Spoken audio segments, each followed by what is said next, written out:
Bienvenue dans Poker Builder. Aujourd'hui, on parle d'un sujet qui fait souvent monter le stress plus vite qu'un all-in river, la fiscalité du poker en France. Le titre de l'épisode, c'est Poker et fiscalité en France, ce qu'il faut savoir sans paniquer.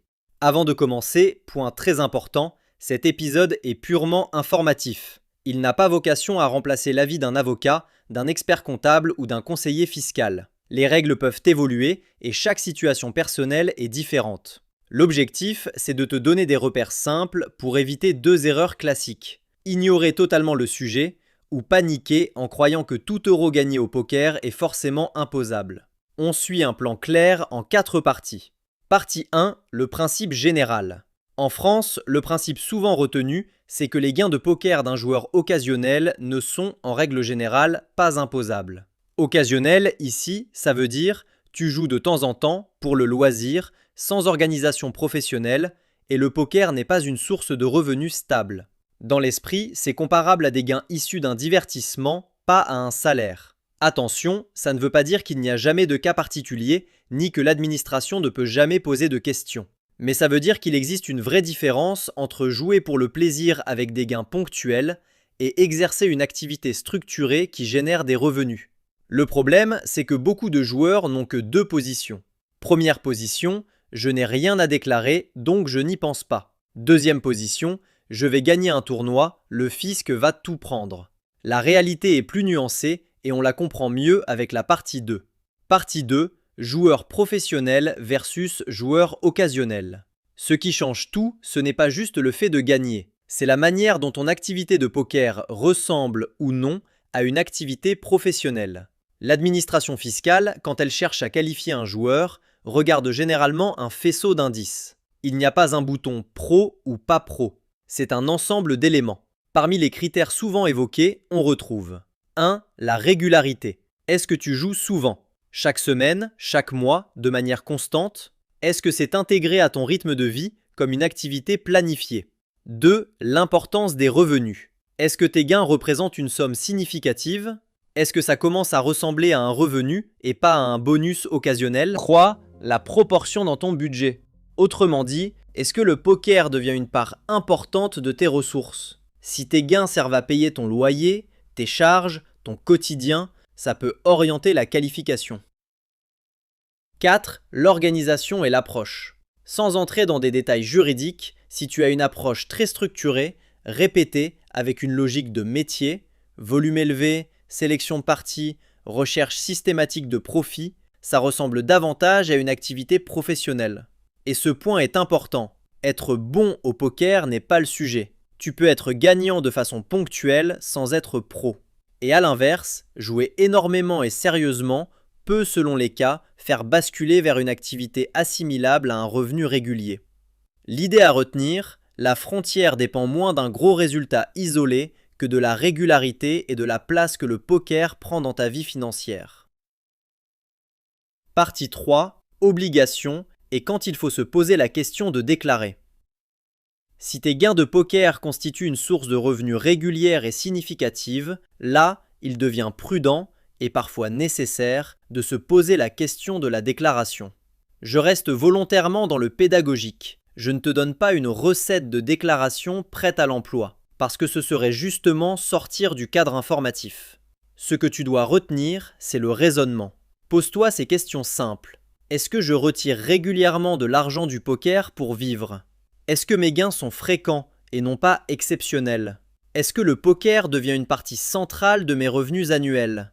Est-ce que mon volume de jeu et ma démarche ressemblent à une activité structurée ?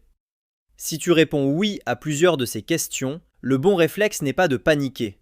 Le bon réflexe, c'est de te renseigner sérieusement avec un professionnel si nécessaire.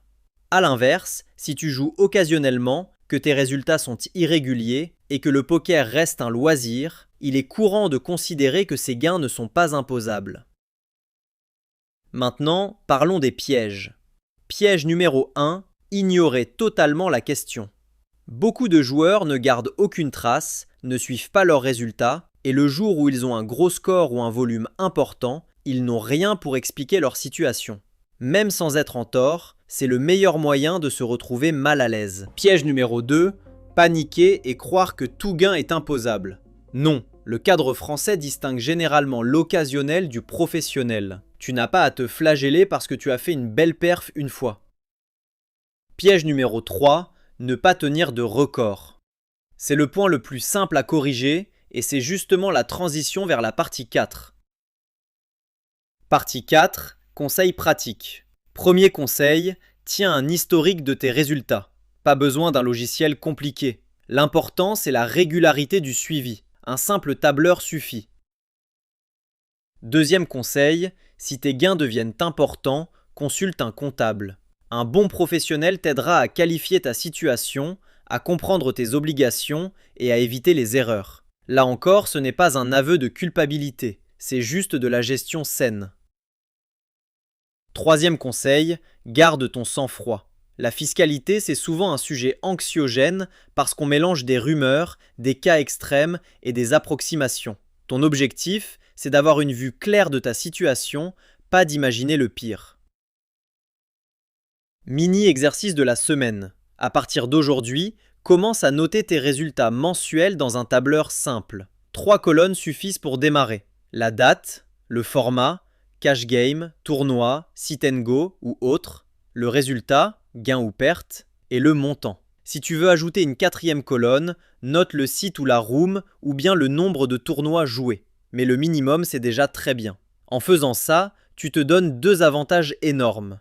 1. Tu pilotes vraiment ta progression de joueur. 2. Tu as une trace claire si un jour tu dois discuter de la nature de tes gains.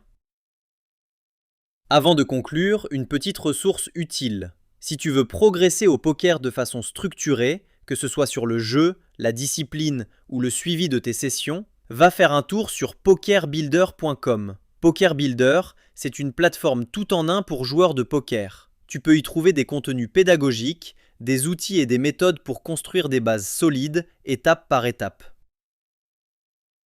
Conclusion. Retiens ces 3 idées. 1.